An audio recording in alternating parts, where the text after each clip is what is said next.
Hello there. I was looking for a way to organize my mom's garage and built this prototype with pieces of 1x4 and 2x2, angling everything at 45 degrees so that she could hang items on the wall of her garage. So if you look more closely, we have anchoring points here at both ends that I drilled so that it can be installed on the stud of her garage wall.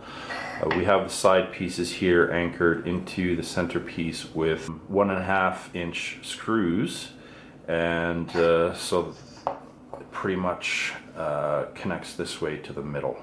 So it's a starting point for something that I would put a little more thought into and see if I could come up with something interesting.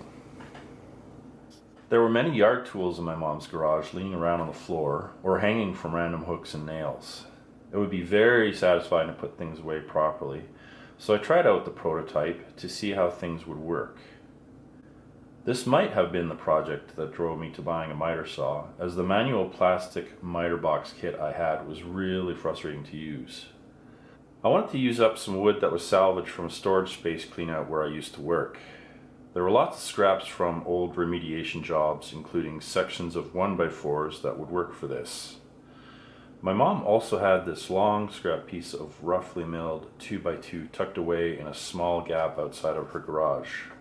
I cut up the 2x2 and 1x4s, assembling the hangers as consistently as possible without the aid of a jig, since I hadn't learned about building jigs yet. All the hangers were disassembled afterwards so that I could get my nieces to help me with painting. It didn't take long for their enthusiasm to fade, but it was a good way to spend a late summer morning with them, and we had a family barbecue lunch after. My mom's hangers looked a little overbuilt, and I ran into some minor installation issues, but ultimately they work well. I found myself thinking about how to revise my idea and found an opportunity to implement a design that was easier to install, looked a bit lighter, yet would still be sturdy. The first step was to plan and build a jig that would give me more control and consistency. Also, I needed to create templates to use for cutting and pre-drilling. Here's how the original jig looked like. It was conceived to assemble the hangers I built for my sister's garage.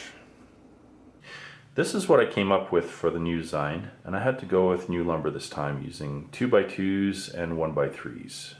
Prior to cutting, the full board lengths of wood were sanded. To address the installation issues, I lowered the side pieces. All components are cut at a shallower angle than 45 degrees and sanded where the cuts were made. For the center section, I used this jig to measure out the cut lengths and mark pre-drilling locations with this jig. For the side pieces, I use the same jig to measure out cut lengths and pre-drilling locations. Once the anchoring points on the center section are drilled, I follow up with a size 3/4 inch Forstner bit, clearing out a depth equal to the top of the chiseling section. This isn't necessary, but it kind of adds some slight detailing, and more of the screw length goes into the wall stud. The side pieces are drilled and countersunk to help prevent any splitting. I assemble it all with flathead screws, and this will make sense when I assemble everything on my jig. As I started to think about other projects, the first jig version lacked flexibility when it came to building other things, and those other projects will be covered in future videos. Let's take another quick look at the first version of the jig. The top left section is where I would line up the side pieces in a guide for pre-drilling.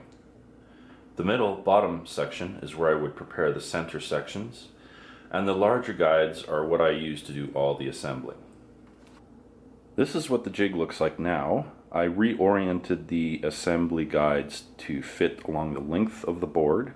I also added some extensions here for clamping and also to help align longer boards when I'm working on different projects.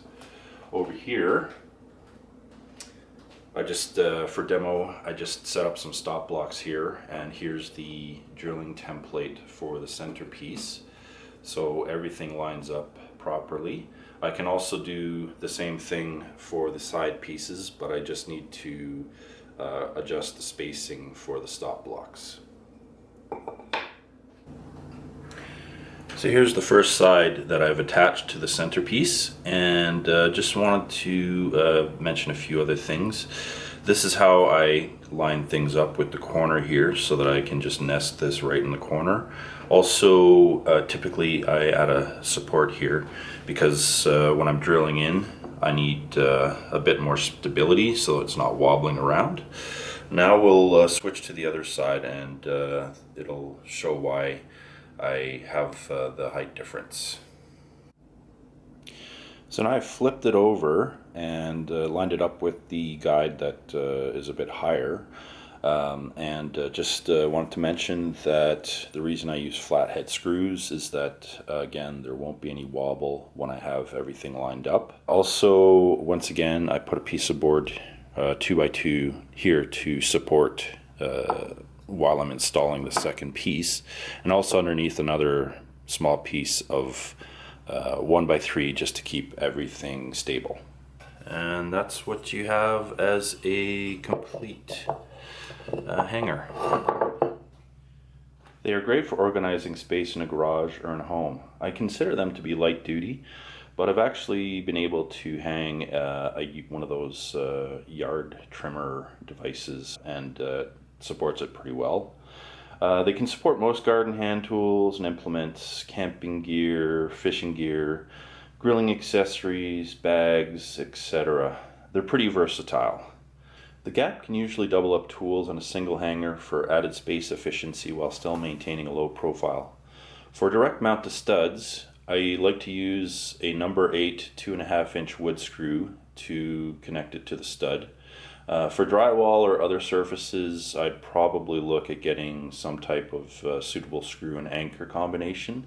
So far, I think this version of hanger works really well as is without any need for further modification, but as mentioned previously, it definitely will serve as a starting point for other projects. Please leave any comments or questions down below, and thank you for watching.